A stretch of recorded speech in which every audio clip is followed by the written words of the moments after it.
Dámy a páni, vítajte späť. Blížime sa do finále, by sme mohli povedať.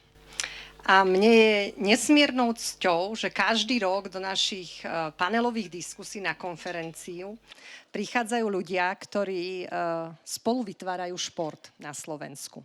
Či už ako športovci, tréneri, funkcionári. A takto máme vlastne aj našich troch hostí v tejto trojedinej úlohe svojím spôsobom, pretože všetci traja boli športovcami, všetci traja majú trénerskú skúsenosť, niektorí z minulosti, niektorí ešte stále v súčasnosti a dvaja páni sú vlastne aj funkcionármi, či už výhradne alebo súbežne so svojou trénerskou praxou. Tak ja začnem dámou, lebo tak sa nám to patrí a je mne nesmiernou cťou tu privítať Martinu Halinárovú, ktorú som ešte ako dieťa sledovala v televízii počas veľkých prenosov v 90. rokoch. To by som si nepovedala, že sa mi raz takáto príležitosť naskytne. Tak možno ju nie je treba predstavovať, ale každopádne. Je to bývalá teda reprezentantka Slovenska v biatlone. 5-násobná olympionička a vicemajsterka sveta.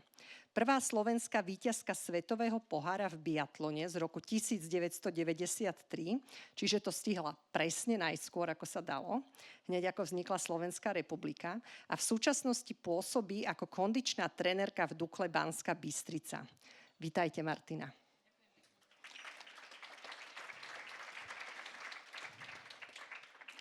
Teraz sa vrátim zase na kraj a budem pokračovať Žoltom Pakusom, ktorý vyštudoval trénerstvo na Fakulte telesnej výchovy a športu. Pôsobil ako tréner okrem iného v mládežnických kategóriách Slovana Bratislava a Artmedie Petržalka. Viac ako 10 rokov viedol ženskú futbalovú reprezentáciu Slovenska a v súčasnosti pôsobí ako manažér vzdelávania trénerov na Slovenskom futbalovom zväze. Vítajte, Žolt. A uzavriem moje predstavenie Martina Kopejtka, ktorý tiež vyštudoval FTVŠ v Bratislave, pôsobil ako učiteľ telesnej výchovy a športovej prípravy, neskôr ako zástupca riaditeľa na športovej škole v Košiciach. Je spoluzakladateľ florbalového klubu FK Florko Košice, jedného z najúspešnejších klubov na Slovensku. Od roku 2021 pôsobil ako prezident Slovenského zväzu florbalu. Čerstvo, ak som to dobre zachytila, teda už síce nie je prezidentom zväzu, ale naďalej pôsobí v klube, ktorý vlastne zakladal a teda tá funkcionárska štafeta beží ďalej. Tak, vítajte aj vy. A ja teda začnem prvou otázkou. Platí stále, že máme teda slajdo, na ktorom môžete klásť svoje otázky. Začneme teda tá úvodná časť, nejakých zhruba 30-40 minút, pôjdem ja moje otázky, ale ak zrazu uvidím, že je tam nekonečne veľa, tak hneď preskočím na tie vaše, lebo v prvom rade chceme samozrejme zodpovedať vaše dotazy. Tak, začnem teda prvom. Celý deň hovoríme o rozvoji trénerov a tréneriek a vy všetci máte teda aj trénerskú skúsenosť, či už teda aktívnu v súčasnosti alebo z minulosti. Aké boli vaše osobné skúsenosti s vašimi trénermi, keď ste športovali? Veronika nám tu dala na začiatku takú tú vizualizáciu, že predstavte si, spomeňte si na svojho trénera, trénerku. Pamätáte si ich a akí boli? Ako si na nich spomínate? No, pamätám si veľmi dobre. Je to 42 rokov, kedy som začala vlastne športovať a dá sa povedať, bola som ešte v tom, ja tvrdím, že v výbornom systéme. A musím povedať, že rada spomínam na mládežníckych trénerov, bola to tam tá autorita, ale potom, keď som sa dostala do svojho vrcholového športu, kde som bola 19 rokov, čiže ten vrcholový šport, neviem, či je to veľa žien na Slovensku, myslím si, že nie, ktoré robia 19 rokov vrcholový šport profesionálne, tak úprimne nemám dobré spomienky. A tak ako bolo v prednáške, že akých sme mali trénerov, takí budeme aj my, tak ja som si vtedy vlastne povedala, keď som už, dá sa povedať, sa mi zdá, že 8 rokov sama trénovala v tej vrcholovej kariére, pretože som sa stala aj mamou. A tým, že som bola priekopnička a stala som sa prvou maminkou, ktorá bola prechádzala do vrcholovej súťaže, že som sa pripravovala na olympiáde, nebolo to zvykom. Nemala som to jednoduché, tak som vlastne mala nie že nepríjemné spomienky, ale ja som si vtedy povedala, že nikdy nebudem taká trénerka, akých som mala ja trénerov a sa aj snažím byť úplne iná. Takže tie vzory boli práve pre mňa také, že tak touto cestou by som ja určite nešla. A dneska tu mám aj svojho zverenca, s ktorým sa už pomaličky lúčim po 9 rokoch, takže si budem musieť dávať pozor, že čo rozprávam. Ďakujeme pekne. Páni? Tak ja, keď mám zalistovať tak v pamäti, tak si myslím, že asi môjim najväčším takým vzorom a trénerom, ktorý ma priviedol viac menej k pojmu, ktorý tu nám možno medziriadkovo aj odznel, a to je k všestrannosti, a to bol môj otec, ktorý v podstate dlhé roky sa venoval profesionálnemu športu, ako je futbal. A vďaka jeho trénerským skúsenostiam a to, že vlastne celý svoj život zasvetil práce s mládežou, som mal možnosť absolvovať veľa tréningov s ním ako syn a veľmi sa mi páčilo vlastne to, že aj mňa priviedol v podstate ku rôznym športom. To som si nejakým spôsobom osvojil s tým, že pochopil som jednu vec, že práve tou všestrannosťou dávame šancu deťom, ktoré možno nesplnia predstavu daného klubu alebo daného trénera v tom konkrétnom športe, ale práve vďaka tej všestrannosti sa majú potom možnosť uplatniť treba v inom športe, pretože nebola na ňom vykonaná najväčšia krivda, a to je príliš skorá špecializácia pre daný šport. Ale keď som zalistoval v tej minulosti a zavrel oči, tak sa mi skôr vynorili tréneri, ktorí počas mojej či už futbalovej kariéry priniesli do môjho života také svetlé momenty, ako trebárs detail, kedy si spomínam na trénera preto, lebo ma začal ako jeden z mála, alebo náš tým oslovovať krstným menom. Potom trenér, ktorý v podstate si k nám uchoval taký vzťah, kde dochádzalo ku podaniu rúk, objatia. Pamätám si trénera, ktorý v podstate mal stále o nás väčší a väčší záujem v zmysle toho, že ten tréning začínal stále 15-20 minút predtým, že sa zaujímal o tom, čo sme robili cez víkend, aké máme známky v škole a proste zaujímal sa o nás ako o taký celok. Učil nás veciam, trebárs, keď napadal sneh, tak nezrušil tréning, ale neviem, odkiaľ sa mu podarilo, zohnal lopaty a sme odhrnuli ihrisko, celý tréning. A druhý deň zase nasnežilo. Takže zase sme odhrňovali ten sneh. A v podstate možno 4 dní v tom týždni sme odhrňovali sneh, keďže veľmi veľa snežilo. A zaujímavé bolo na tom, že my sme sa pri tom bavili, rozprávali a vôbec sme nemysleli na to, že v podstate na jednej strane končíme odhrňovanie, na druhej strane nám to zase zapadáva ten sneh. A keď sme sa potom vrátili späť do tej kabiny o ten mesiac a on stále robil taký zoznam tých vecí, ktoré sa diali, tak sa mi páčil konkrétne tento týždeň, kde bolo v tom týždennom mikrocykle písané: pondelok, hádzali sme sneh. Streda, hádzali sme sneh. Piatok, hádzali sme sneh.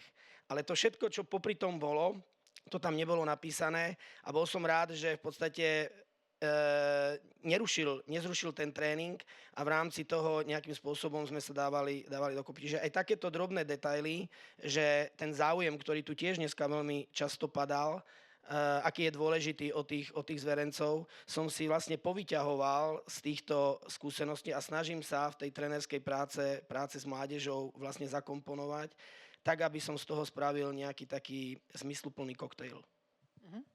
Žolt, čím vás vaši tréneri inšpirovali, či už do vašej funkcionárskej alebo trénerskej práce? Určite dobrá otázka. Funguje? Okay. Klamal by som, aby som hovoril, že len príjemné spomienky boli. Bolo tam aj príjemné, aj menej príjemné. v každom prípade som o tom presvedčený s odstupom času, že každý robil najlepšie, ako vedel. Treba ale dodať, že bola úplne iná doba. A brať alebo pozerať sa na mojich trénerov len cez emócie asi nie je správne. Cez to, ako pracovali, vždy musím uznať, že robili na tú dobu tak, ako sa robilo všade. Takže klobúk dole.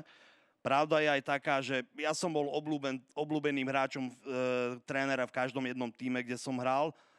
A vlastne skorej som už prešiel na tú trénerskú dráhu a potom som už hral len v tých tímoch, kde ja bol tréner. Takže bol som hrajúcim trénerom a v tých časoch som už s trénerom vychádzal veľmi dobre. Opäť, samozrejme, to mimochodom to vôbec nechceme rozporovať. Ľudia vo všeobecnosti robia to najlepšie, čo môžu, majúc dané informácie, s ktorými pracujú. Hej?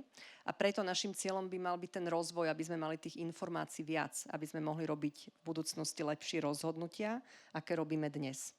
A keď teda na to nadviažem, dnes sme položili aj tú otázku tu do pléna, že aké vlastnosti, schopnosti si ceníte, čo by mali mať tí tréneri, tak možno to povedzte aj z takej tej svojej súčasnej pozície teraz, ako funkcionári, lomeno tréneri, trénerka, že čo podľa vás je dôležité pri tej trénerskej práci, pri tom trénerskom remesle, ktoré je vlastne vedou aj umením, aby to fungovalo.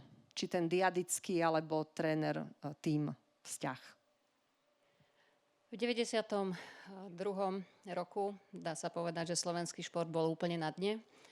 Tým, že ja som bola bežkyňa na lyžiach a bola som aj atletka, ktorá behala Československú ligu 800 a 1500 a zrazu som sa mala v mojom 18 keď som mala 18 rokov rozhodnúť teda, že čo idem robiť.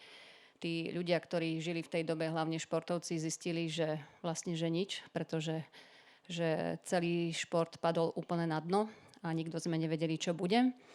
Tak ja som sa vtedy ešte ušla mi niť, takže otázka bola len... Vlastnosti, že aké chcete pretaviť vlastne. A tým, že ja som mala viacej tých trénerov aj na základnej škole, pretože som bola od 5. triedy v športovej triede, z ktorej musím povedať, že traja moji spolužiaci boli na olympiáde a neboli to účastníci, boli to dobré výkony. Takže z toho systému, keď ja som vlastne vychádzala, tých trénerov som mala viac, tých autorít. A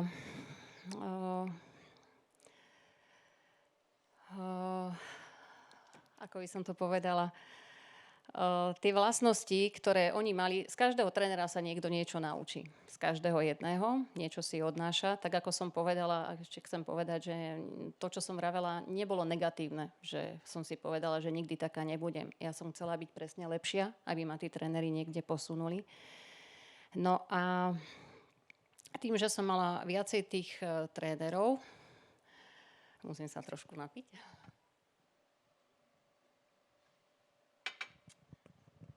Mi úplne unikla niť, pretože ako úprimne dneska sa mi vrátilo strašne veľa spomienok z toho, čo som tu počúvala ohľadom trénerov, lebo 40 rokov je 40 rokov pri športe. Takže tak... Ja skúsim možno znova... Ja dám najprv slovo chlapom, dobre? Lebo musím si to fakt, tie myšlienky moje momentálne utriediť, lebo niektoré veci sa ma dosť emocionálne dotkli, lebo sa vám to tak vráti, takže nebolo všetko príjemné. Takže najprv chlapov a ja sa hneď vrátim potom. Dobre? Ďakujem.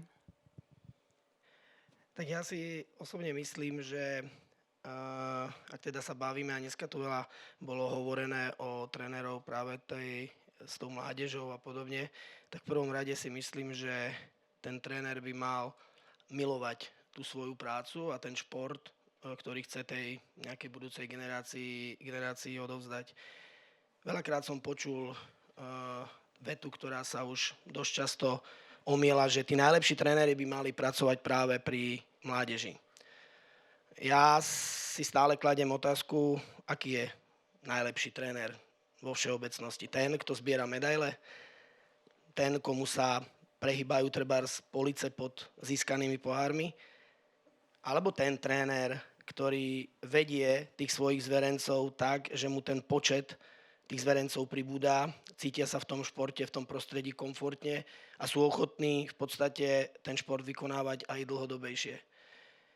Ja si osobne myslím, že aj ďalšia dôležitá vec, že my veľmi kladieme dôraz na tú odbornosť. Dnes sme boli svedkami toho, kedy sa hovorilo o nejakých vnímaní detí v mladšom veku a podobne. Ja si osobne myslím, že najprv treba deti priviesť, naučiť ich milovať ten šport a potom môžeme v tej druhej fázi nadviazať tou odbornosťou a začať im vysvetľovať, ako sa zlepšiť a podobne. Bez toho, aby tie deti milovali ten šport, nedokážeme urobiť v podstate nič. Preto si myslím, že mali by tam byť ľudia, ktorí tomu nielen rozumejú odborne, ale dokážu tou pomyslenou neviditeľnou rukou preniesť na deti to, tým svojim prístupom, tými svojimi vlastnosťami, ktoré chcete počuť, že jednoducho sa im ten šport zapáči a sú schopné pri ňom vydržať čo najdlhšie. Ako keď si objednáte jedlo u dvoch rovnakých kuchárov, ktoré vyzerá na pohľad rovnako a predsa vám od toho jedného chutí viac. Neviete to možno teraz pomenovať, ale možno tam vzadu v kuchyni je človek, ktorý miluje svoju prácu a preto vám to chutí lepšie. Čiže inými slovami, tréner, ktorý horí, ale aby nevyhorel potom samozrejme vďaka tomu, ale ktorý horí a dokáže teda zapáliť ten plameň. Takže ja som sa už nadýchla.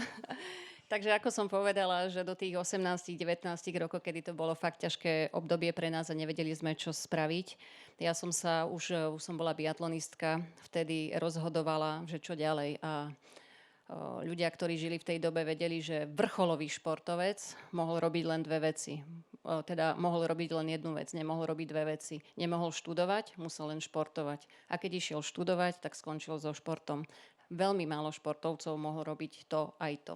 Takže tak bol nastavený systém. A ja som sa vtedy rozhodla, že po už nie dobrých skúsenostiach, už som bola pri biatlone a proste aj niečo, tie mládežnícke kategórie, keď som mala trénerov, že mi to tak dochádzalo, už predsa som mala svoj vek, pretože v biatlone som išla k biatlonu, keď som mala 19 rokov a vtedy som si povedala, takže treba mi asi zadné dvierka a v prvom rade, keď som videla, ako sa chovali k nám tréneri a proste ako sa pracovalo, som si povedala, idem študovať.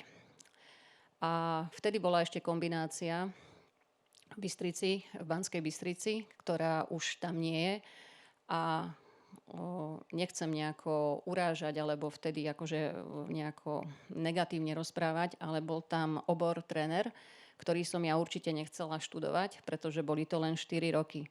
Kdežto ja som mohla popri tom teda študovať 5-ročnú školu a vtedy som si uvedomila, že vlastne pre mňa tréner musí byť v prvom rade pedagóg, psychológ a až potom tréner. Ak mu chýba tie pedagogické a tie psychologické a hlavne aj tá empatia, tie vedomosti a tie zručnosti, tak nikdy nebude dobrý tréner. A preto som sa ja vlastne rozhodla ísť vtedy na pedagogickú školu, kde som vlastne študovala pedagogiku, psychológiu a do toho som mala telesnú výchovu, čo som si vlastne doplňala svojim športom tým, že ja to hovorím tak, že keď mám 5 olympiád, tak mám 5 atestácií. Takže pre mňa je dôležité byť dobrý pedagóg, psychológ a až potom tréner. A spätná väzba od tých športovcov vám hovorí, že či ste dobrý tréner, alebo či ste zlý tréner. Ďakujeme pekne. Ja to uchopím trošku z inej stránky.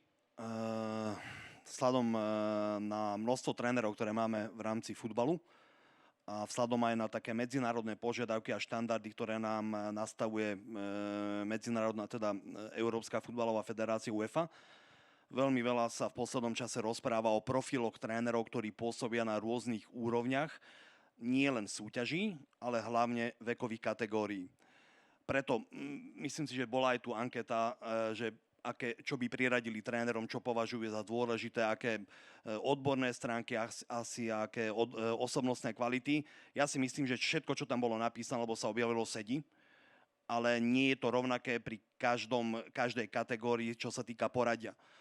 Baviť sa o porady samozrejme je diskutabilné, ale vždy sa na tom zhodneme, že tá charakteristika, čo by mal vedieť tréner, ako by mal vyzerať, asi sedí na všetkého, len v inom poradí, lebo je úplne iné, ako sme sa aj tu v prestávke s kolegom rozprávali, ak budete robiť vo vrcholovom futbale, a úplne iné, ak budete robiť vo futbale detí do 10 rokov, do 15 rokov a tak ďalej. Takže ak vám niečo napadne, že tréner by to mal vedieť alebo mal by byť taký, všetko sedí určite. Vždy len rozmýšľajte o tom, že na ktorej úrovni, ako to bude využívať. To znamená, športovci na vrcholnej úrovni vedia, že komunikácia, prístup, pedagogický prístup je veľmi dôležitý, ale ak budete mať nejaké ciele, tak dosahovanie tých cieľov bude vždy a vždy na prvom mieste z hľadiska pôsobenia trénera. Ale ak budete pri deťoch, tak to dosahovanie cieľov ostane na úplne niekde na konci, lebo toto je úplne nerozhodujúce, či vyhráte súťaž prípraviek do 10 rokov, lebo to úprimne okrem rodičov nikoho nezaujíma. Dobre, takže takto by som sa na to pozeral. Pretože tým cieľom je vlastne niečo úplne iné, ako ste vypovedali.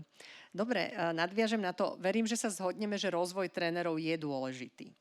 Prečo podľa vás je taký dôležitý? Tak ja si myslím, že aj dnes v podstate na túto otázku si odpovedáme v rámci celého dňa, pretože aj takéto stretnutia, vzájomné vymenenie si názorov aj v takýchto vzácnych hostí, či z doma, zo zahraničia, vidíme, že tá doba sa vyvíja, čaká nás, ako som videl, generácia beta. Predpokladám, že určite niekde už rozmýšľame o game, omege a podobne. To znamená, že žijeme v svete, kedy tie generačné rozdiely a tie generácie prichádzajú dosť rýchlo. My sme si niekedy hovorili, že koľko rokov trvala generácia, 10, 20 rokov, kým vlastne tie veci boli také trošku spomalenejšie. Dnes sa vyvíjame v tej spoločnosti veľmi rýchlo a takisto veľmi rýchlo nám vlastne prichádzajú aj tie nové generácie. A pokiaľ chceme nájsť si nejakú spoločnú cestu, nejaké prieniky, nejakú chémiu medzi vzťahom, ktorý je veľmi dôležitý, ktorý tu dnes bol popísaný medzi trénerom a jeho zverencom alebo zverenkyňou, tak je dôležité sa stretávať, dôležité je komunikovať a myslím si, že je aj dôležité si nastavovať zrkadlo svojej práce. Ak trenéri príjmu to, že to, čo som robil pred 10 rokmi, bolo, dajme tomu, v tej dobe správne, tak nemusí to byť správne po tých 10 rokoch a mali by si nastaviť to zrkadlo a začať sa trošku viacej zaujímať o tú generáciu, s ktorou vlastne momentálne pracujú. Takže myslím si, že určite rozvoj trénera má svoje opodstatnenie a ja som veľmi rád, že môžem byť dnes medzi vami. Nejaké myšlienky máte ešte k tomu? Tak doba je dynamická a stále to nejako rýchlejšie a rýchlejšie plynie. No ja som presvedčená, že treba, hlavne ten tréner, keď je v tom prostredí, tak ani nevie, ako nasáva tú energiu tých detí a vlastne žije ich život. To sa aj hovorí, keď pracuješ s mládežou, tak vyzeráš mlado. Keď ideš pracovať so staršími ľuďmi, tak pri nich zostarneš. Takže ja si veľmi myslím, že áno, vzdelávanie je veľmi dôležité, ale čo je pre mňa najdôležitejšie, je vnímať to okolie, sledovať proste tie deti a skúšať. A keď to raz nevíde, skúsiť znova, že dobre, tak skúsime týmto smerom. Ale u mňa, čo platí, aj napriek tomu, že som pri vrcholovom športe, ja pracujem aj s deťmi, robím si také detské tábory, tak viem, že čo platí, a to je jedno, či to bude gamma, delta, neviem aká, pravidla. Keď proste dáte tým deťom pravidla, oni skúsia prvýkrát, skúsia druhýkrát, ale tretíkrát zistia, že to nejde. Takže pre mňa sú pravidlá alfa, omega, čo sa týka vlastne pri športe. To máte vlastne aj v príhre, to je jedno.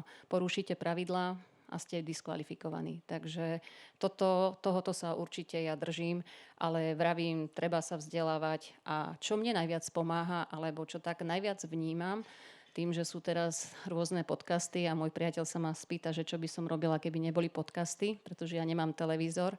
Ja vnímam príbehy ľudí. Vnímam príbehy bývalých športovcov, príbehy tyraných žien, športovkyň, hej, že tyraných, ja to poviem tak, boli bité, hej, alebo proste mám stále pocit, že tie ženy sú také empatickejšie, že tak viacej to aj vnímajú, aj tak viacej tí tréneri tak trošku do nich ako keby viacej šli, takže ja sa to snažím vypočuť si a tú moju prácu, pretože mám dospelých, mám 24-27 ročných športovcov. nie je to ľahká robota, pretože keď máte 5 vrcholových športovcov a každý je úplne iný, tak potrebujete veľmi zvažovať. To oni si uvedomia až neskôr, ako zvažujete, ako mu povedať, že ten tréning potrebuje ísť, ako mu potrebujete poradiť, pretože viete, že sa rozišiel s priateľkou, pretože to je, vravím, je to dynamický život a aj toho trénera. A ja ešte by som akože k takej téme chcela povedať, akože ja si veľmi vážim prácu tréneriek žien. Nadi Bendovej, Vicky Foster má trénerku, pretože my sme veľmi emocionálne ženy a dokážeme sa upnúť pre mnoho vecí. Nemyslím si, že chlapi to tak majú. A je to veľká škola aj pre tie trénerky, keď niečo končí, ťažko sa s tým lúčia, alebo že keď sa niečo stane. Takže myslím si, že v tomto máme trošku ťažšiu úlohu, ale zasa vieme tam trošičku dať toho viacej citu, aj keď sa hovorí, že my sme dosť prísne trénerky. Ďakujem. Síce nie je to k téme, ale nadviažem na túto tému. To znamená, že ja väčšinou sa zúčastním konferencií, kde je asi 90% chlapov a len 10% žien. Zatiaľ to tak je, možno, že sa objaví aj iné pohlavia, v každom prípade zatiaľ to tak je. Teraz tu ten pomer je trošku iný. To znamená, že pre mňa je to len super, ak sa tu objaví viacej žien a zaujímajú sa o šport, lebo šport žien je bežnou súčasťou všetkých, ktorí v tom robia. Na futbalovom zväze sme minulé mali takú debatu, že či je v tom nejaký rozdiel. Ja úprimne, najmä ženy sa urážali, ak sme sa snažili hľadať v tom nejaký rozdiel, pretože dievčatá chceli, aby to bolo rovnaké ako u chlapov vo všetkom. V zmysle v tom, že prečo by mala mať trénerka výhodu v niečom len preto, že je žena. Oni žiadali, aby mali rovnaké náročné všetky úlohy ako chlapi, aby dokázali, že na to majú. A podľa mňa to je fér. Takže nikdy nerobíme rozdiel medzi tým, že či je to žena alebo chlap, ale že či je dobrá trénerka alebo zlá. Alebo nie až tak dobrá, alebo taká, ktorou sa oplatí pracovať ako s hráčom.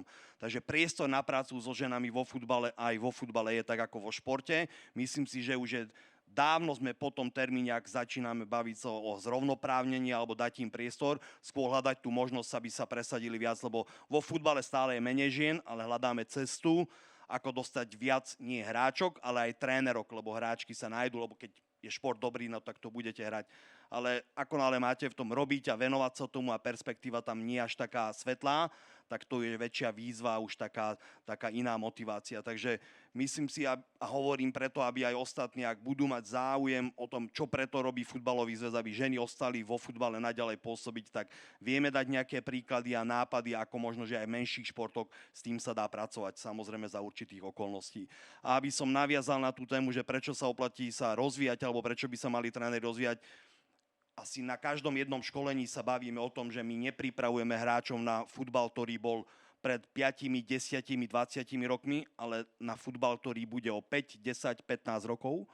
A toto je tá výzva, že ak takto rozmýšľame, tak musíme hľadať, že ako pripraviť tých hráčov podľa najlepších poznatkov.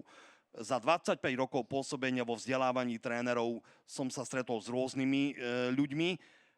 Pravda je taká, že skúsenosť bola zo začiatku taká, že 90% tých ľudí chceli dostať tú licenciu alebo ten dekret o tom, že to absolvovali a 10% sa zaujímalo to, že ako byť fakt lepší. Super poznatok je, že v poslednom čase ten pomer sa výrazne zmenil. Nechcem povedať, že je 90-10 opačným smerom, ale určite je výrazne väčšie percento tých trénerov, ktorí prídu na školenie preto, lebo chcú byť lepší. Nie preto, že potrebujú tú licenciu, ale chcú sa niečo naučiť. A vyhovieť týmto požiadavkám, toto je naša úloha všetkých, pripraviť ich na to, aby boli lepší.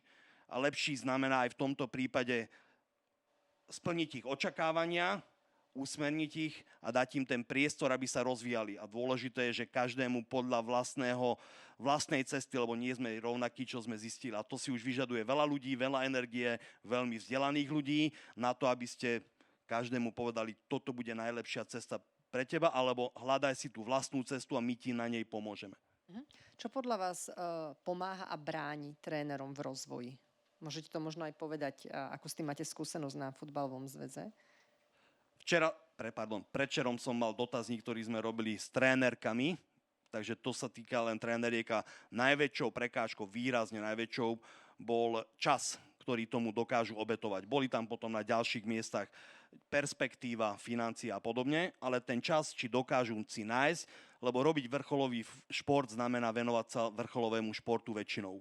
Aj z hľadiska trénerov, že väčšinou sa venujú tomu, ale keď robíte i akýkoľvek šport nie na vrcholnej úrovni, ale s profesionálnym prístupom ako tréner, tak to si vyžaduje čas, aj napriek tomu, že nie len toto máte za úlohu. Takže podľa mňa bariéry, a možno, že to bude klišé, máme len v našich hlavách, lebo ako sa nastavíme, tak budeme niektoré prekážky dokážeme prekonať a keď nie, tak buď sa s tým popasujeme, alebo nahľadáme si inú prácu. Takže podľa mňa každý v sebe má nejakú bariéru, tak ako pri športovaní, že nie je pravda, že nemáme čas športovať, dokážeme si spraviť, alebo nie, a to už je naše rozhodnutie. Takže aj v tomto prípade pri vzdelávaní prekážkou sme my. Buď sme ochotní sa vzdelávať, alebo potom robíme niečo iné. Kto chce, nájde spôsob, kto nechce, hľadá dôvod. Takže skúsme možno na toto nadviazať trochu, že keď teda toto je ten čas, tak čo iné, možno aj tak, že čo by ste potrebovali od svojich organizácií ako trénerka, aby ste mali ten priestor. Vďaka čomu tu vlastne môžete byť celý deň? Neprišli ste len na 2 hodinky. Ja som z organizácie Dukla Banská Bystrica, som tam 30 rokov a ja by som skôr povedala, ale to sa mi zdá, že aj dneska spomenuté, že aby tie naše organizácie načúvali tým trénerom, ktorí pracujú vlastne s tými športovcami. A keď ja prídem s návrhom ako tréner, keďže vidím, že sa rozmohol, ja neviem, žuvací tabak a chcem proste, pretože keď zistím, že je to už toho veľa a jednoducho prídem za vedením a poviem toto a toto by bolo treba, tak ja si myslím, že je čas do týždňa, aby bola prednáška, proste tí športovci, aby tam boli a aby sa to vzdelávalo. Hej. Čiže my dole, tí tréneri, vidíme, že tí hore to nevidia. Proste, aby bola väčšia empatia z toho vrchu a počúvali tých trénerov. Že? Pretože my sme tí, ktorí sme tam najnižšie a pracujeme s tou živou hmotou. Čiže vlastne tá komunikácia, ako ju aj Martin Macháček popisoval, že keď pracujeme všetci spoločne na tom jednom cieli, tak každý prináša vlastne to z toho svojho uhla pohľadu. Určite a prísť s tým, že keď prídem s nejakým aj poviem hlúpým nápadom, tak keď sa ma spýta prečo, tak ja musím odpovedať a vtedy vlastne aj tomu dotyčnému dojde, že asi to treba, pretože ja vravím, že bavím sa o organizácii štátnej reprezentácii, takže keď to vidím, treba hneď robiť nápravu. Na čo budeme čakať? Čo podľa vás, Martin, bráni trénerom a naopak, ako im organizácie môžu pomôcť, aby sa rozvíjali? Keď chcú, samozrejme. No, dobre, že ste to povedali v závere, pretože to je presne, čo nadväzuje aj na Žoltyho, to, čo povedal, že jednoducho ten človek, ktorý, a ja som to povedal na začiatku, keď ten daný šport miluje a chce sa stále v ňom nejakým spôsobom zlepšovať ako v rámci prenesenia tých informácií na tú ďalšiu generáciu, tak jednoducho je vynikajúce, že v dnešnej dobe, ja si už osobne myslím, že sú aj prostriedky, sú už aj dostupné informácie, sú rôzne takéto podujatia. Myslím si, že tí tréneri, ktorí chcú, tak sa vedia k týmto informáciám dostať a zúčastniť sa takýchto rôznych doplnkových, či už stretnutí alebo seminárov, ktorým niečo dajú. A je to v prvom rade, áno, je to čas, ale nie je to v žiadnom prípade výhovorka. My sme rozbiehali v podstate pred 25 rokmi vlastne florbal na Slovensku, kde veci, ako majú ostatné športy, ako je hokej, futbal a podobne, prepracované v rámci vzdelávania. Nič také neexistovalo, ale vedľa vlastne v Českej republike, kde je to v podstate nejakým spôsobom 10-15 rokov pred nami, tak jednoducho sme hľadali tie spôsoby a nikto na mňa, ani na tých kolegov na začiatku netlačil, že získate za to nejaké kredity, ale proste sme išli za tým, pretože sme sa chceli o tom športe čo najviac dozvedieť a potom tieto informácie predať ďalej v tých kluboch. Nechceli sme to robiť len bajko, čo nás napadne, že som pedagóg, tak ja to nejak zvládnem. Nie. Chceli sme tým deťom doručiť tú informáciu, takú, akú si zaslúžia. To znamená, tak ako sa to robilo v Českej republike. A dodnes vidíme aj rozdiely medzi tými trénermi, ktorí v podstate sami vyhľadávajú v dnešnej modernej dobe, ako si to svoje vzdelanie vlastne doplniť. Hľadajú tie rôzne cesty. A aj keď je ten amatérsky, dajme tomu, šport veľmi náročný v tom zmysle, že nie sú to profesionálni tréneri, ktorí sa venujú len tej svojej činnosti, ale samozrejme majú svoje zamestnania, majú svoje rodiny a chápem, že v tých popoludnejších hodinách už je toho skutočne dosť, ale tento človek si musí na začiatku povedať, prečo to chce robiť a čo chce preto robiť. Tieto dve otázky, na ktoré si zodpovie, tak potom si myslím, že tých možností je skutočne veľa, ako to vzdelanie alebo doplnok tých informácií dostať. Ja keď robím vzdelávanie pre trénerov, tak to sú dve otázky, ktorými začínam. Prečo trénujete? Aký chcete byť tréner, trénerka? Ja mám na to takú moju vetu, že sú tréneri, ale celkovo to aj v živote akože funguje. Sú tréneri, ktorí žijú pre šport a sú tréneri, ktorí žijú zo športu.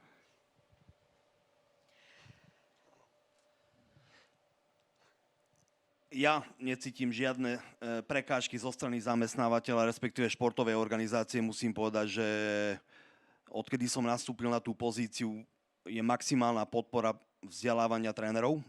Toto zdôrazním aj napriek tomu, že šéf mi už odišiel. Takže z našej strany robíme fakt všetko preto, aby to bolo čo najlepšie a najkvalitnejšie, aby sme fakt splnili očakávania nie len trénerov, ktorí idú do toho, ale celkovo športu, lebo očakávania trénerov sú na jednej strane, ale často ten šport prioritne robíte preto, aby to hralo čo najviac ľudí. Aby ste ľudí alebo deti udržali, aby športovcov ste udržali pri tom športe, aby to stále bolo niečo, čo je zaujímavé pre každého. Obrovskú podporu v tomto smere máme zo strany, znova sa vrátim, UEFA a teraz už aj FIFA, to znamená Medzinárodnej futbalovej federácie celosvetovej, nielen európskej. A obidve organizácie vzdelávajú tých vzdelávateľov, vzdelávajú zamestnancov tak, aby potom tieto poznatky aplikovali do celého procesu tak, aby ten biznis, aby ten šport aj naďalej ostal na prvom mieste. Nejde o to, aby sme sa s ostatnými pretekali, to je snáď asi jasné, ale skôr ide o to, aby sme si tú pozíciu, že je to najmasovejší šport, udržali naďalej a to si vyžaduje fakt prístup a ako som už na začiatku naznačil, iné kvality od ľudí, ktorí pôsobia v detskom, mládežníckom futbale a iní, ktorí vo vrcholovom. A toto je tá taká možno, že rozdeľovanie, ale tu v tom futbale, keďže je to veľmi masové, si to aj vyžaduje, že je mylné si myslieť, že jeden tréner, ktorý robí vrcholový futbal alebo vrcholový šport, podľa mňa, bude rovnako dobrý tréner pre deti. To tak nefunguje. Len treba sa v tom systéme nájsť to, čo človeku je najbližšie a nech, stále hovorím, nenútiť niekoho robiť niečo, čo nie je mu prirodzené, ale aby využil to, čo v ňom je dobré. Ak je niekto dobrý v práci s deťmi, tak nech sa tomu venuje. A je to rovnako cenné, ako keby dosahoval výsledky na úrovni majstrovstiev sveta. Síce štát to rovnako nezaplatí, ale je to rovnako cenné. Častokrát to žiaľ nemá ani takú tú rovnakú hodnotu tej spoločnosti, ale to je na nás, aj my všetci, čo tu sedíme, aby sme tomu tú hodnotu práve dávali. Keď prezentujeme filozofiu vzdelávania, presne naviažem na túto myšlienku, že vždy dávame na prvé miesto, že dostať trénerov na primeranú spoločenskú pozíciu. Nie je to, aby boli dobrí, zlí, aby boli na primeranej spoločenskej pozícii. Znamená toto, že ak bude pracovať dobre, všetci ho budú rešpektovať a on bude cítiť ten rešpekt, respektíve všetci budeme voči nemu prejavovať rešpekt za to, čo robí. A to je jedno, či bude robiť na dedine, v meste alebo pri reprezentácii. Ďakujem vám pekne. Ja nadviažem na to, čo sme už pred chvíľou povedali, že šport sa vlastne zmenil za tie posledné dekády. Čím ďalej sa teda mení rýchlejšie asi, by sa dalo povedať, ale ako sa podľa vás zmenil, alebo v čom sa najviac zmenil šport? Či už ten detský, mládežnícky, alebo ten vrcholový, keby sme povedali za posledných 10, 20, 30 rokov len. Alebo aj kľudne aj hlbšie. Za čím ja ostatní rozmýšľajú. Vidím tie pohľady. Takže bavili sme sa aj o tejto téme. Vždy hovorím my, lebo väčšinou, teda skoro vždy prezentujem názory, na ktorých sa shodneme, aby to nebolo tak, že ja som si to vymyslel.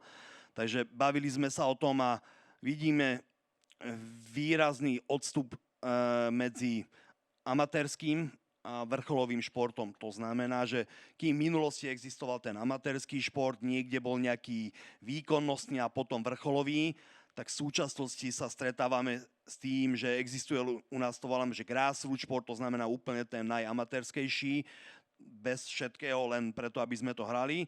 A potom všetci vidia už len ten vrcholový futbal. Že to, čo bolo medzi tým, ten priestor, kde všetci tí, ktorí sa neuplatnili v tom vrcholovom športe, pôsobili, tak ten priestor sa tak trošku stráca. A toto je trošku aj ten problém so športovcami, že myslím si, že pán Trebuňák to naznačil, že no, ak nedosiahnu na vrcholový úroveň, oni sú sklamaní a často skôr zabalia ten šport, ako predtým bolo, že oni v ňom ostanú pôsobiť, ale na úplne inej úrovni a je to prirodzené.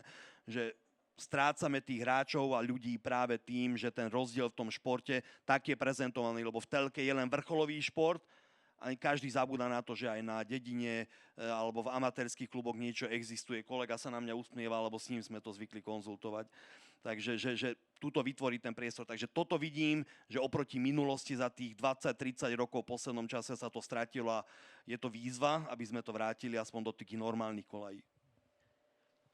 Ja by som nadviazal na to, že vytráca sa nám za posledné obdobie šport v rámci sídlisk, voľných priestorov a podobne, kedy vieme, že deti v podstate športovali bez toho, aby ich do toho niekto nútil. Myslím si, že práve v dôsledku toho sa aj v rámci tých športov vytráca z tých detí určitá nejaká tá kreativita, pretože v podstate stále sú pod nejakým tlakom počas toho pracovného dňa a počas tých víkendov. Vieme veľmi dobre, že ľudia, ktorí sa stretávali vonku na uliciach, tak si sami dokázali zorganizovať svoj čas, dokázali na tom športovisku si určiť určité pravidlá, podľa ktorých športovali, vedeli, kto príde, ako príde, nikto im do toho nejakým spôsobom nezasahoval.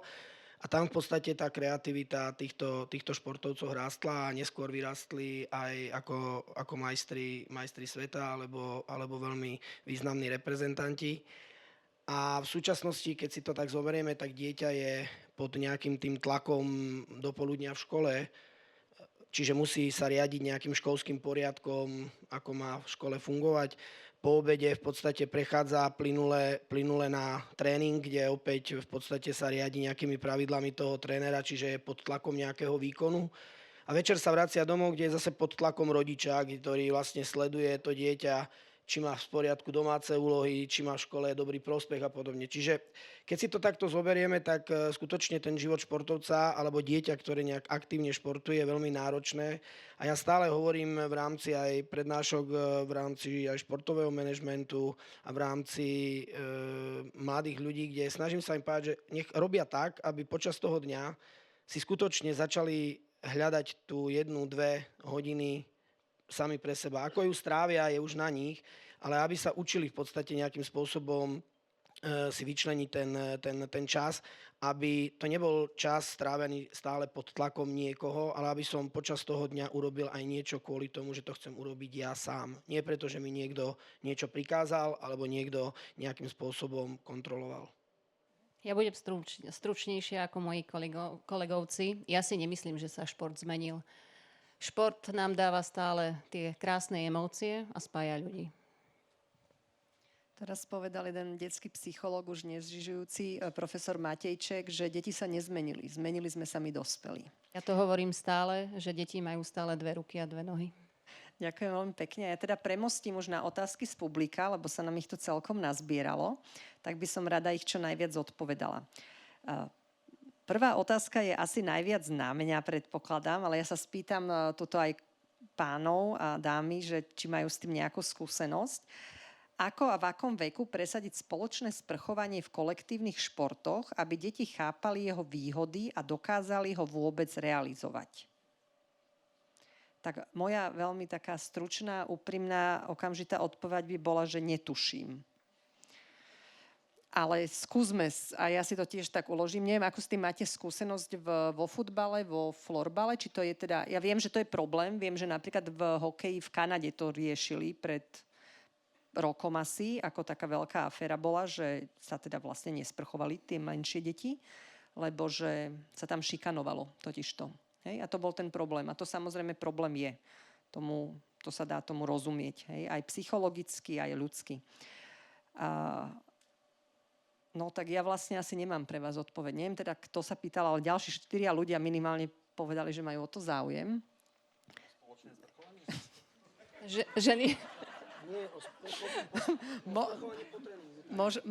Možno aj to, ale otázka je na sprchovanie po tréningu. Áno, máme tréning, spoločný, kolektívny šport a ideme spolu do sprchy. Ale tak to je aj v iných športoch sa ide do sprchy. Ja ak môžem, tak nie že len v iných športoch, ale mám pocit, že je tam vlastne aj tá akože tá edukácia toho, že príde, však to musí vidieť, že teda jasné, áno, ideme sa spolu osprchovať a zasa momentálne tieto rekreačné zariadenia a wellnessy všetko sú spoločné, chlapi, ženy pomaly, takže hej, že tam ja si myslím, že v prvom rade, čo si osobne ja myslím, že dieťa sa vychováva do 3 rokov, do 6 mu dávate nejaké základy a potom to už ide s ním. Takže keď ja budem do 6 rokov ako matka pracovať s dieťaťom a vychovávať ho a budem normálne vravieť, že toto je chlapček a bude to aj vnímať, tak asi príde na futbal a nebude plakať, že predsa nejde do sprchy, pretože chce ísť na ten futbal a musí tie podmienky splniť vlastne toho tímu,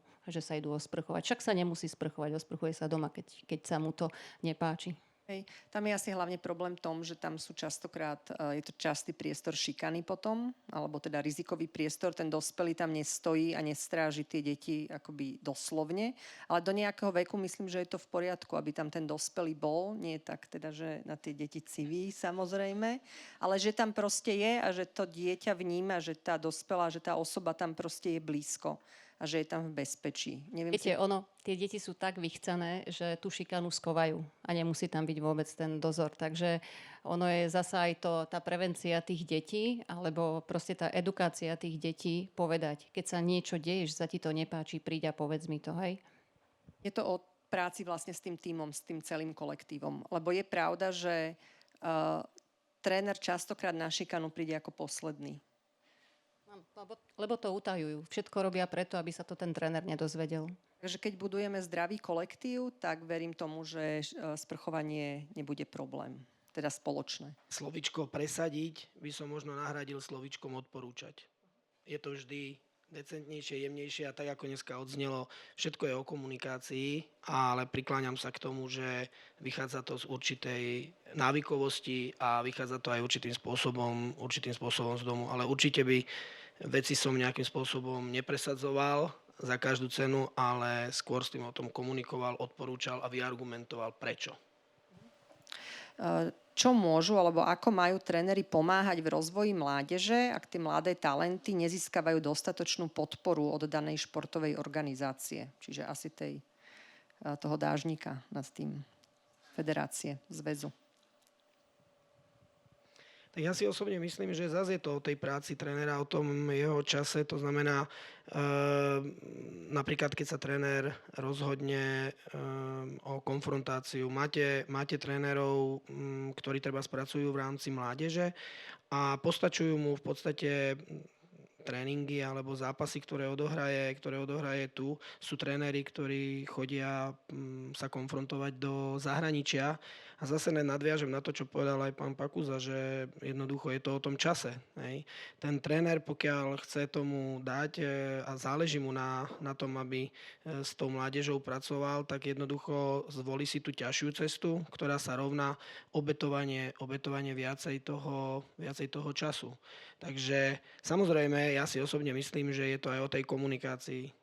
Každá jedna táto organizácia musí vnímať to, že keď má medzi sebou trénerov, ktorí prejavia záujem vlastne na úkor toho svojho času pracovať, tak ja si myslím, že v súčasnosti nemáme toľko organizácií alebo také organizácie, ktoré by kládlo prekážky alebo by bránili tomu, aby sa tréner nerozvíjal. A v prípade, že je tam nejaký iniciatívny, on sa stále ozve. Hej. A už teraz ide o to, že či tí ostatní sa do toho vlaku nastúpia s ním, alebo jednoducho nedokážu vystúpiť zo svojej komfortnej zóny. Uh-huh.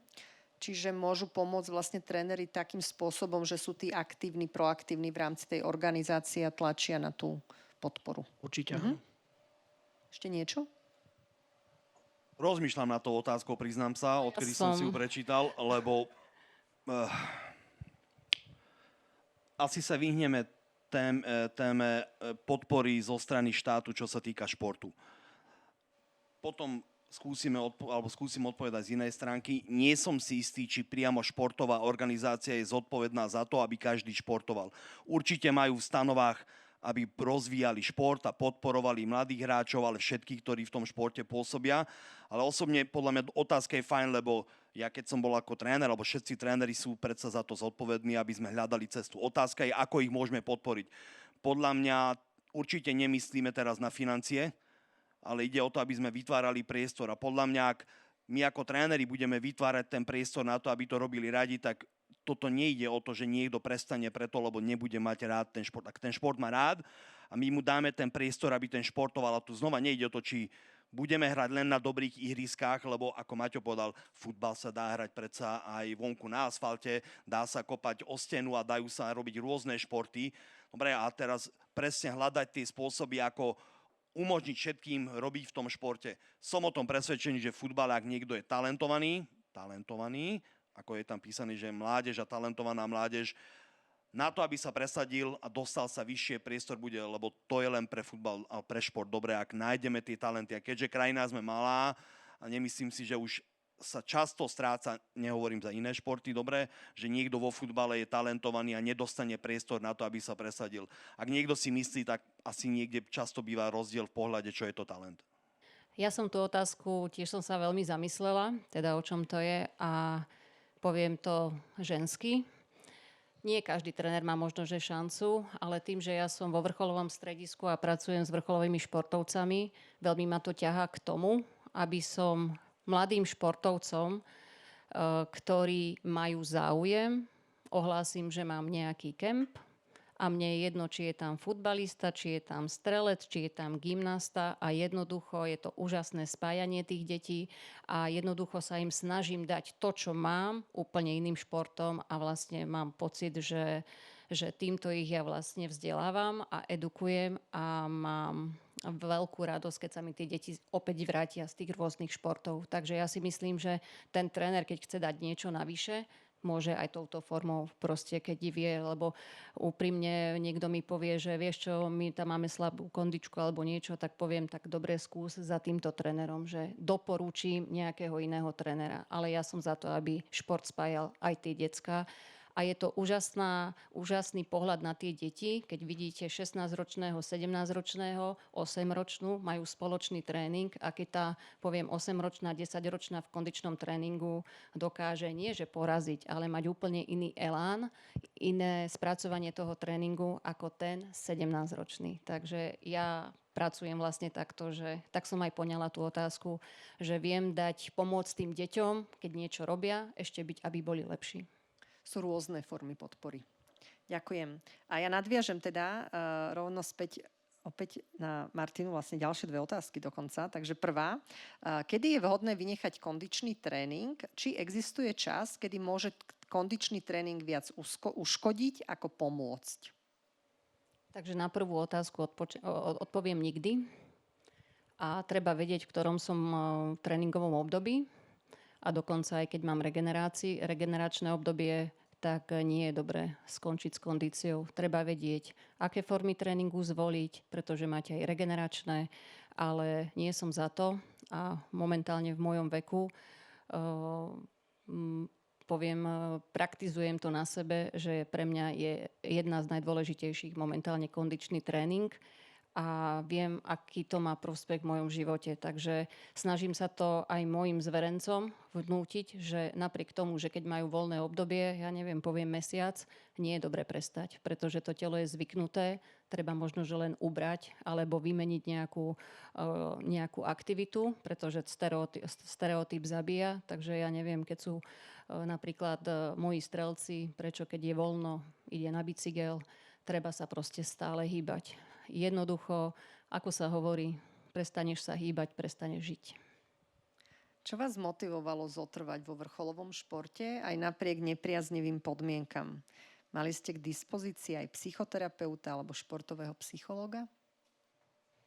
No úprimne, ja som z generácie, čo moc psychológov ani psychoterapeutov nemusím, ale mala som psychotronika, len už som sa dostala do takej pozície, ktorú vnímam aj teraz, že sú už aj mladí športovci, že sa obkolesia psychológom, psychiatrom pomaličky, fyzioterapeutom, jedným, druhým kondičným trénerom, má 12 rokov a ten chlapec zrazu zistí, že príde na ten pretek a on to má spraviť a zrazu čaká, že kto to za ňoho spraví. Takže ja som z generácie, ktorá nebola moc na tieto veci. Ja som sa smiala, že bol farár, tam sme išli, tam vám niečo povedal a išli ste spokojní, alebo keď ste prišli, tak naša generácia, keď som sa išla niečo posťažovať a nevymýšľaj si, hej, takže my sme si to tak museli sami prebrať. A druhá otázka, ako bola k tomu? Čo vás motivovalo v tom vrcholovom športe teda vydržať tak dlho? Čo ma motivovalo? Jedno šťastie som mala v tom, že Československo padlo a v 19 rokoch som sa rozhodovala, čo bude, takže vieme asi, že športový a biologický vek je rozdiel. Čiže ak nehovorím, že špecializácia musí byť jasné, že športy máme rôzne, ale rátame ten športový vek a keďže ja som v 19 rokoch začala robiť biatlon a stále som bola nenasýtená tými výsledkami, pretože myslím, že som nebola priemerná a chcela som stále viac a viac. Takže ja som robila ten biatlon 5 rokov, ale mala som 24, hej, takže potom som ho zasa posunula ešte, takže ja som ho robila len poviem 19 rokov a teraz keď si vezmete, že nejaké dieťa robí od 6 rokov plus 19, tak o mnoho rýchlejšie skončí. Čiže ja si myslím, že preto som ostala tak dlho pri tom športe. A niekedy človek mieni, Pán Boh mení, takže na prvej olympiáde v 94. som si povedala moja posledná olympiáda a boli ďalšie 4. Takže aj ten život vždycky to tak nejako naordinoval, že som musela ostať pri športe, potom som bola nútená ostať pri športe a jednoducho to tak so mnou akože šlo. Čiže je to ten môj príbeh, ktorý som si odžila. Otázka na všetkých troch. Je podľa vás všetko, čo dnes zaznelo, použiteľné aj v rozvoji dievčat a žien športovkyň, alebo vnímate rozdiely medzi nimi a chlapcami? Ak áno, tak aké? Ja osobne nevnímam. To, čo tu bolo povedané, platí takisto pre dievčatá, pretože tie pravidlá, ktoré máte v športe, to bolo, sa mi zdá, že neviem, ktorou prednáška, šport sa rovná život. Ja tiež súhlasím v podstate aj vo florbale od prvého momentu, ako začal florbal sa rozvíjať, či základné školy, či kluby, pracujeme rovnako s dievčatmi, s chlapcami a môžem povedať, že práve aj v tých nižších kategóriách by som si dovolil tvrdiť, že je veľa dievčat, ktoré dosahujú oveľa lepšie výkony a sú šikovnejšie v rámci tých prípraviek a podobne. Takže ja si myslím, že všetko, čo odznelo, by malo byť rovnako použiteľné aj pre tie dievčatá, aj pre tých chlapcov z pohľadu tých nastavení, tých pravidel, pretože ja si myslím, že dievčenskému športu je nutné sa venovať, rozprávať sa o ňom a hľadať spôsoby, aby sme do toho slovenského športu pritiahli čoraz viac dievčat. Dve odpovede. Keďže som tu nebol na začiatku, takže neviem, čo odznelo, takže neviem, či sa to dá využiť v ženskom športe. Tí, ktoré som videl prednášky, boli veľmi fajn a myslím si, že sa dajú využiť v športe ako takom. A nerozmýšľal by som nad tým, že či v ženskom alebo mužskom. Ale nebudem klamať, že vo futbale ten ženský futbal je na rovnakej úrovni vo všetkých stránkach ako ten mužský, lebo to nie je pravda. Ale vieme, že to tak je a na tom pracujeme, aby sa dostal čo najbližšie. Takže znamená to aj to, že tréneri, ktorí pracujú so ženami, aby rovnako vnímali celý ten proces z hľadiska práce, kvality práce. Takže nejde o to, že či chceme do ženského futbalu lepších trénerov, všade chceme mať lepších trénerov, tak to by som povedal. Vo všeobecnosti psychologicky môžem povedať, že platí, že medzi chlapcami a dievčatami je o mnoho menej rozdielov ako medzi niektorými dievčatami a chlapcami. A niekedy si chceme život veľmi zjednodušiť tým, že povieme, že na chlapcov takto, na dievčatá takto, ale v skutočnosti sa pozeráme na celý ten kolektív tých detí a vnímame aj tú pestrosť aj v rámci chlapcov, aj v rámci dievčat. Dobre, pokračujem ďalej. Čo ak sa naruší vzťah športovec-tréner? Športovec síce súhlasí s tréningovým plánom, ale už neberie trénera ako autoritu. Treba rozpustiť takýto vzťah, alebo teda ukončiť podľa vás? Za mňa určite. Poviem to na takom príklade, keď som mala zverenkyne a išla som niekomu pomôcť niečo a oni mi povedali, že trenérka, prečo im radíte? Akože, alebo prečo ste im ukázali, však oni odkúkali ten tréning od vás. Hovorím, vieš čo, môže ho odkúkať, ale on absolútne nevie, prečo ja som ten tréning spravila. Čiže ten športovec nemá ani šajnu, ako je ten plán nastavený. Hej, že môže si to síce prečítať, hej, ale ten tréner musí byť aj kreatívny. Hej, že napríklad vidí, že dobre, v plán by bol napísaný príklad 4x400 metrov, no ale ten tréner vidí, že už pri tej druhej 200 sa niečo deje, že to není v poriadku, tak to stopne. Mal by to stopnúť. Hej? A keď to tam bude mať, tak sa môže len niečo iné stať. Čiže pre mňa ako trénerku absolútne tam je tým pádom ukončená spolupráca, pretože môžete študovať, teraz je vraj moderné sledovať plány cez Google, sťahovací, ale proste my tréneri sa celkom na tom smejeme, že ty môžeš sťahovať plán, keď asi ruský gén je nejaký iný ako nemecký gén, takže to absolútne nie. Každý ten jedinec je jedinečný.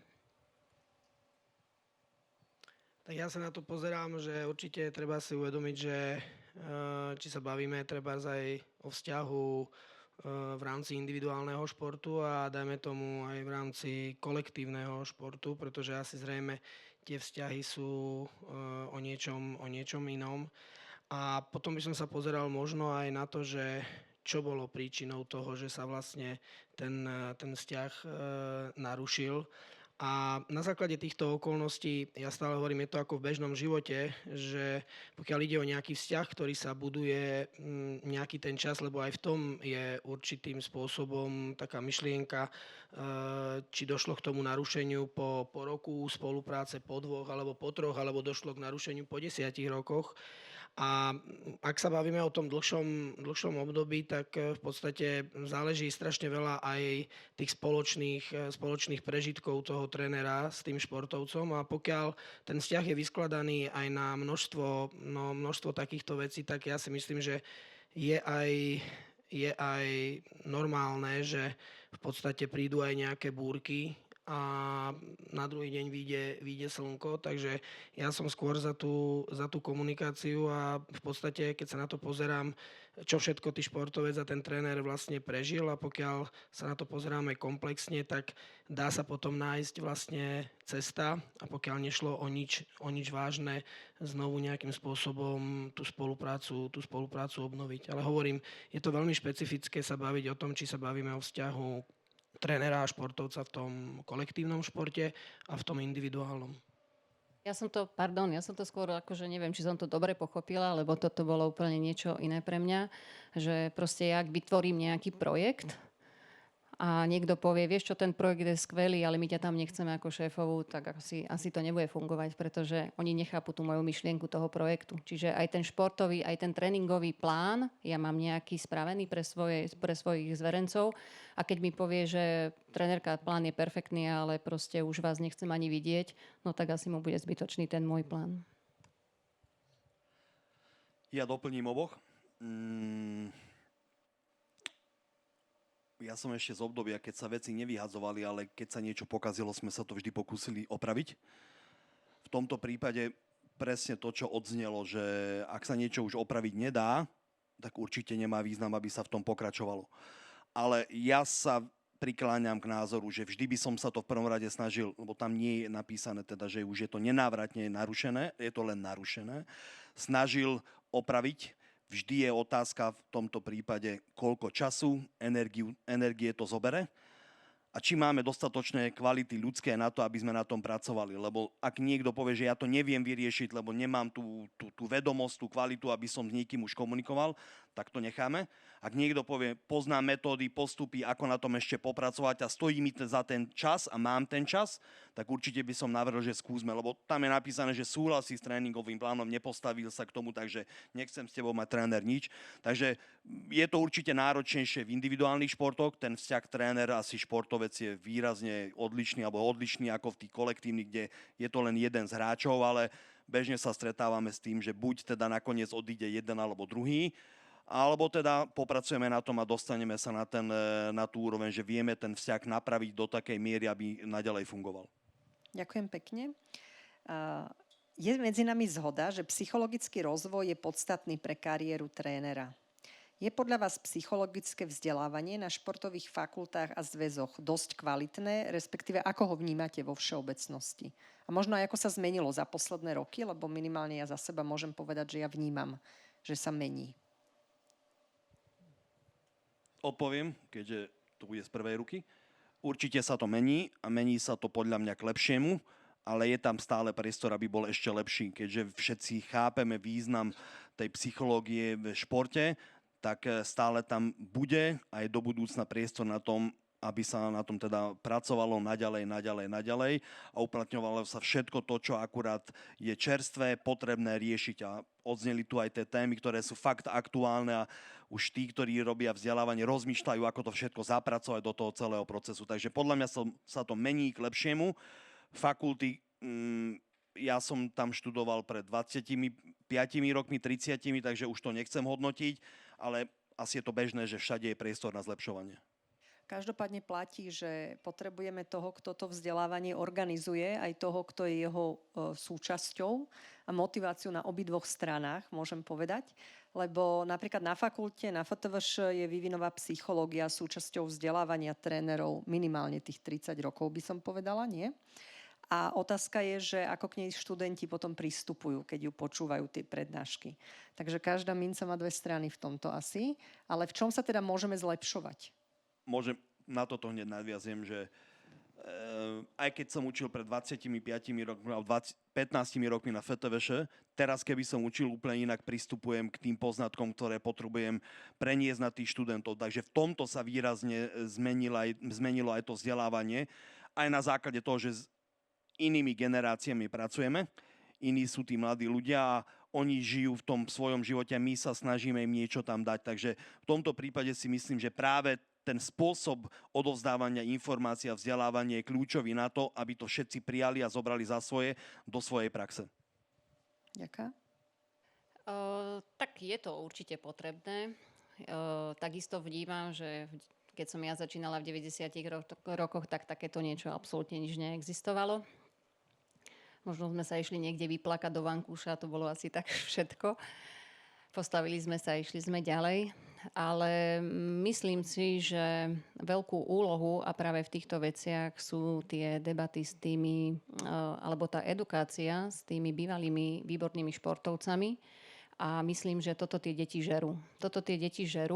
A toto sú tie zaujímavé príbehy. Hej. Čiže ja by som išla osobne formou aj na tých vysokých školách, pretože môj syn študuje na vysokej škole, študuje šport a viem, že čo ho baví, čo ho nebaví, ale všetko sa dá spraviť takoutou hravou formou. Čiže aj tie prednášky, čo sa týka, keď si posadíte výborných športovcov a zrazu tí študenti počujú, tak si povie, niekde sa tam nájde, hovorí, takto je to. A vtedy ho to začne zaujímať a zrazu si to vyťahne z toho Google a pozrie si nejakú tú definíciu. Takže pre mňa sa toto úplne vytratilo, keď pre mňa generácia 63 ľudia narodení, Eva Múrková, Kveta Jeriová boli pre nás velikánske vzory. Nikdy som sa nechcela nikoho podobať, ale teraz už mám pocit, že tie deti už ani vzory nemajú. Takže viete, taká, ja vám poviem, úsmevná príhoda. Cez olympijský výbor som chodila po debatách, po školách. Za 2 mesiace som spravila 40 besied po školách s tým, že som vždy zobrala 2-3 olympionikov a mali sme besedu. Boli vyčlenené na to peniaze, tak sa šlo, bolo to úplne super. Ale nebudem vraviť, v ktorej škole to bolo. Bola to športová škola. A keď som sa spýtala, že ktorého máme najúspešnejšieho športovca, akože medailistu, tak ešte som dala vypracovať také, ako sa to povie, rozvrh hodín a bolo tam 20 obrázkov a boli tam naši medailisti od 92. roku. A povedala som jednu vec, nechcem počuť meno, vymenujte mi týchto ľudí, a nechcem počuť meno Todd a nechcem počuť meno Kuzmina, lebo všade bol, Kuzmina a Todd. Ešte raz, bola som v športovej škole. A teda možno povedali 2 mená z tých 20, teda z tých 18. A ja som sa spýtala, hovorím, no dobre, tak sa vás spýtam teda, kto je asi najúspešnejší športovec akože tu na Slovensku, čo má najviac medailí. Veľmi dlho je, už som nevedela, ako im to mám povedať, hej, že ešte aj dokonca voda tam je pritom. Tak ja som hovorím, že všetci kúkali po mne a ja hovorím, že tak Mišo Martikán. A otázka bola, čo, on ešte žije? Takže v tomto som ja veľmi nahnevaná aj naše médiá, na náš denník Šport a na tieto veci, pretože kedysi to bolo tak, že fakt si tí ľudia listovali a vzhliadali k tým športovcom. Tak ako ja neviem, ja som skončila a pre mňa Gabina Soukalová bola taká ikona biatlonu. Poznala som jej mamu, ktorá bola zasa pre mňa trošku taký vzor. A jednoducho počúvam a rozmýšľam, čo robila, takže ja ako starý človek chcem počuť tých ľudí, ale tí mladí, neviem, niekde sa stala veľká chyba. Hľadať ambasadorov. Tak Presne ako tak. Zrinka vlastne prezentovala, že tak využili Safe Sport projekt, že vlastne našli ambasadorovou zo svojho športového prostredia. Áno, aj to je jedna z ciest. Dobre, poďme na ďalšiu otázku. Čo si myslíte o práci športového psychológa v detských kategóriách a spolupráci s trénermi? Sú systémové riešenia stále len nedosiahnuteľnou métou?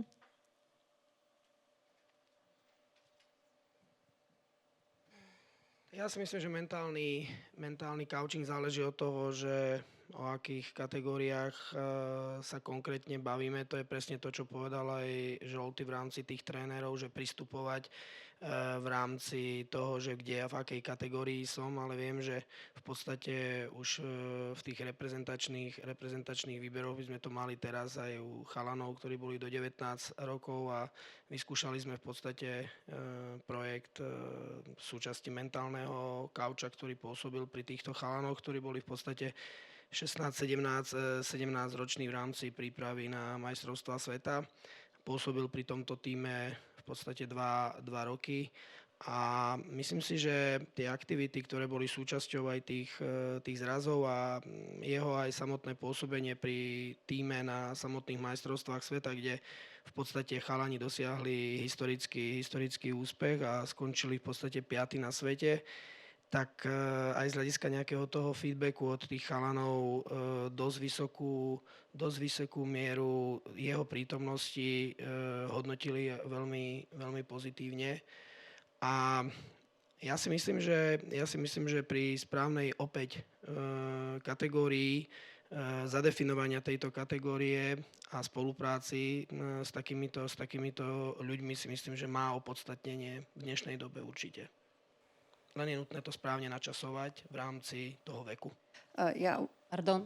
Ja len možno poviem, že detské kategórie, ak hovoríme, že do 10 rokov, tak dieťa potrebuje ísť k psychológovi, keď je problém v jeho systéme, v jeho prostredí. Ja ak môžem, tak ja sa trošku ináč na to pozerám. Ja vidím trošku rozdiel. Pre mňa je mentálny kauč niečo iné ako psychológ športový. Úplne. Pretože ten mentálny kauč je pre mňa niečo ako tréner, lebo chcem ísť dopredu proste. A kdežto ten psychológ rieši to dieťa, že má nejaký problém, prečo ho má ten problém. Takže ja v tomto vidím veľký rozdiel. Hej? Lebo prečo by mal mentálny kauč riešiť, že ja neviem, mám nejaký problém. Ja potrebujem dosiahnuť cieľ. Tak ako Ako namotivovať to a nájsť tú cestu. Ja to vidím proste tak, že pre mňa je ten psychológ niečo iné. Takže mentálny coach prečo? Hravou formou medzi decka ani nevedia o tom. Ja by som ho tak nenazvala. Prišiel Ujo, hej. A spraví takú vec, že prečo nebudem mentálny coach, hej. Poviem, prišiel Ujo sa s vami zahrať a on sa s nimi tak zahrá. Ale psychológ pre mňa už je niečo iné. Že už to dieťa nezvláda pocity a takto. Takže ja to vidím trošičku v takých rozdielných dvoch veciach. To je asi skôr taký ten pohľad na psychológiu, ale to je asi také ako celospoločenský, že psychológa vnímame a je to aj tá stigma, prečo to nesie so sebou, ako niekto, kto rieši patológiu, hej, kto akoby rieši tú chorobu. Ale psychológia je viac, ako rozhodne viac než patológia, minimálne od nejakých 50. rokov, kedy sa začala rozvíjať taký smer, ktorý sa volá, že pozitívna psychológia, čiže práve sa pozeráme na ten rast. A potom asi taký ten praktický rozdiel medzi športovým psychologom a mentálnym koučom je hlavne vo vzdelaní. Psychológ to vzdelanie má. Povedať. To som chcel akurát povedať, že ja som si tú námahu dal a vyhľadal som si na internete, ako to teraz je vo zvyku, takže už som odborník, že rozdiel je v tom, že niekto má nejaké vzdelania, niekto má nejaké certifikáty z dvojdňových kurzov v lepšom prípade. Tým nechcem nikoho uraziť, lebo aj bez papierov môže byť niekto fantastický psychológ, toto zdôrazňujem. Môj názor, keďže som na konferencii športovej psychológii, nemôžem povedať, že by nemali tam byť psychológovia v športe.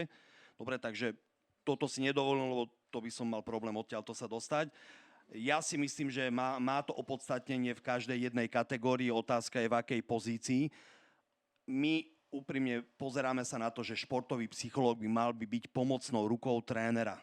Nemal by byť ako takým členom realizačného tímu, ktorý samostatne rieši akýkoľvek problém, lebo keď je už taký veľký problém, tak treba vyhľadať psychológa, ale mal by radiť trénerovi v prípade nejakých problémov, ako ich je možné riešiť, keďže tréner nemusí byť až tak zručný v každej jednej psychologickej oblasti. Je možné pracovať v spolupráci so športovými psychológmi a psychológmi na vzdelávaní trénerov, čo je podľa mňa tá najlepšia cesta.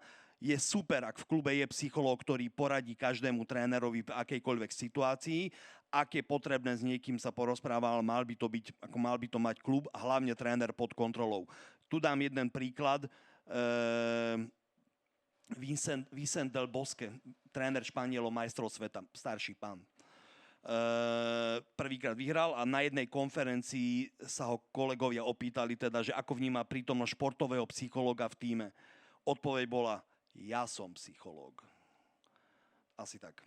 Ja s tým absolútne súhlasím.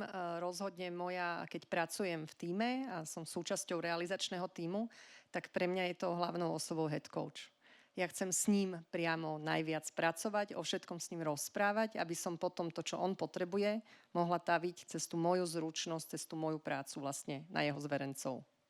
Áno, ja ak môžem povedať za naše stredisko, tak už konečne máme takisto našu psychologičku a presne je to o tom, že mám problém, ja nejaký potrebujem vyriešiť, alebo som sa niečo dozvedela, idem za ňou, Katka, poraď mi, čo mám spraviť proste, hej, že už sme dve na to a ona je tá psychologička, beriem ju ako odborníčku. Takže neriešim to sama, áno, išla by som to, ale ešte mám tu nejaké zadné dvierka, sme dve na to, takže vlastne spravíme to.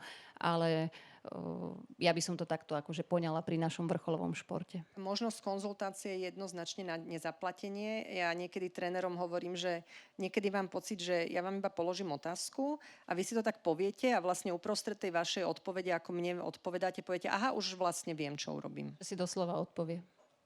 Ja len dodám, úplne úžasné sú skúsenosti so všetkými športovými psychológmi, lebo vedia si zobrať zodpovednosť za svoje výroky a rozhodnutia, kým pri niektorých iných takých, ktorí nemajú až také vzdelanie, je to veľmi na hrane. A poviem môj jeden z obľúbených príbehov, keď som robil ženskú repre, že prišiel jeden, to je jedno, v nejakej pozícii mentálneho kouča a povedal, že chcel by som byť v realizačnom týme. Ja som sa opýtal, že za čo bude zodpovedný. A on povedal, no prečo? No tak všetci sme za niečo zodpovední, na záver som zodpovedný za všetko ja, za čo bude zodpovedať ty? No my sme jeden tím, to sme, ale za čo bude zodpovedný? No inak sa na to pozeráme, presne preto tu nebudeš. Takže to je dôležité, ak je niekto vzdelaný, tak vie, o čom hovorí a nie len hovorí, čo vie. Ste asi výzvou pre všetkých svojich kolegov a to je skvelé, lebo potom sa môžu zlepšovať. Ja to ukončím poslednou otázkou, páni a dáma, pretože posledná tam je, to som veľmi rada, že nemusím nejaké odmietnúť tentokrát, ale zároveň máme ten čas, kedy o chvíľu začneme končiť. Takže posledná otázka znie, vďaka čomu má podľa vás Slovensko takých skvelých a úspešných trénerov ako Natália Hejková, Marian Vajda, Jan Fields a tak ďalej? Ja si myslím preto, lebo na Slovensku je veľmi veľa šikovných ľudí. Ale nie všetci dostávajú priestor a Slováci sú často veľmi skromní a myslím si, že majú na podstatne viac, ako sa ukázalo. A títo ľudia sú len príkladom a pre nás všetkých vzorom, čo všetko sa dá dosiahnuť a myslím si, že tých ľudí by sme tu našli a dúfam, že ich bude aj do budúcna viacej. Možno, že aj z tejto sály. Ja si takisto myslím, že máme veľmi úspešných trénerov. Dokonca z môjho pola pôsobnosti poviem, že tu si neúspešný, zrazu ideš na Ukrajinu a tam si úspešný. Alebo je to tak. ale zasa musím povedať, že niekedy je tam aj takéto šťastíčko, hej, že pán Fields mal úžasných chalanov. To neviem, či by teraz takých našiel, pretože som ich osobne všetkých tých chalanov poznala. Takže je to aj o tom, do akého kolektívu sa dostanete. Ja hovorím, že z korytnačky gazelu nikdy nespravíš. Takže niekedy je to aj o šťastí a o tom, aký klenot dostaneš a čo z neho dokážeš spraviť. Ďakujem veľmi pekne. Ja si myslím, že je to aj určitým spôsobom tvrdá práca a to, že je tam to dôležité slovíčko, že chceli. To znamená, že išli možno aj v nadväznosti, čo bolo povedané, že išli aj oproti vlastne tej úspešnosti, že na sebe neustále pracovali a ja som presvedčený o tom, že aj keď sa bavíme o nich ako úspešných, tak tomu je ich úspechu a tej skvelosti predchádzali aj možno mnohé prehry, mnohé pády. A práve to, že sú to osobnostne veľmi silní ľudia, tak ich nakoniec potom celá táto spoločnosť vníma práve ako úspešných. Ďakujem veľmi pekne. Ďakujem veľmi pekne, že ste prijali naše pozvanie, že ste sa tu podelili o vaše skúsenosti s našim krásnym veľkým publikom. Ja poprosím kolegov, ktorí už tu tak majú ku mne našlapnuté. Veľmi by sme chceli pekne poďakovať vám, že ste tu medzi nás prišli.